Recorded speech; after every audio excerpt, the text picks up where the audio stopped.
વિકસિત ભારતની નીતિના વિષય ઉપર પેરાક્સા દ્વારા સેમિનાર યોજાયો। લઘુ ઉદ્યોગ ભારતી ભાવનગર દ્વારા વિકસિત ભારત માટે વિદેશ નીતિના વિષય ઉપર પેરાક્સાના માર્ગદર્શનનું આયોજન યશવંતના ટેગરો ખાતે કરવામાં આવ્યું હતું, જેમાં મોટી સંખ્યામાં લોકો ઉપસ્થિત રહ્યા હતા, જેમણે પેરાક્સાનું માર્ગદર્શન સાંભળ્યું હતું।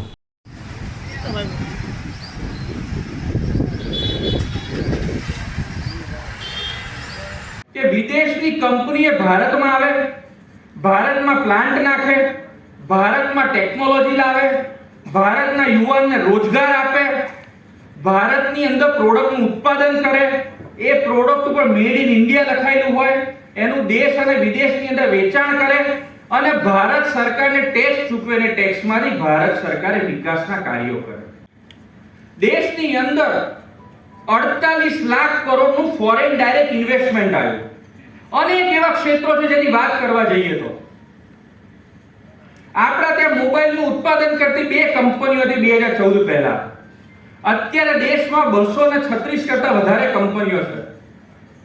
જે સેમસંગની આપણે સ્માર્ટ વોચ પહેરીએ છે, એ સેમસંગની સ્માર્ટ વોચનું ટોટલ ઉત્પાદન, તમામ શ્રેણીનું ઉત્પાદન આપણા હરિયાણાના જસર ખાતે થાય છે।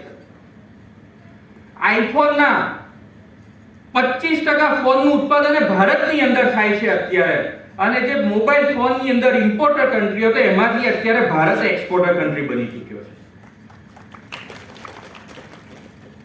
મિત્રો, અનેક એવા જે કહેવાય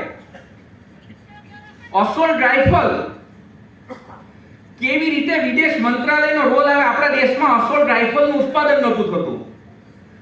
AK-203 અસોલ્ટ રાઇફલનું ઉત્પાદન એ રશિયાથી ભારતની અંદર કરવા માટેનો કરાર થયો, ટેકનોલોજી ટ્રાન્સફર સાથે અને કોઈ પણ જાતની રોયલ્ટીની કલમ વગર।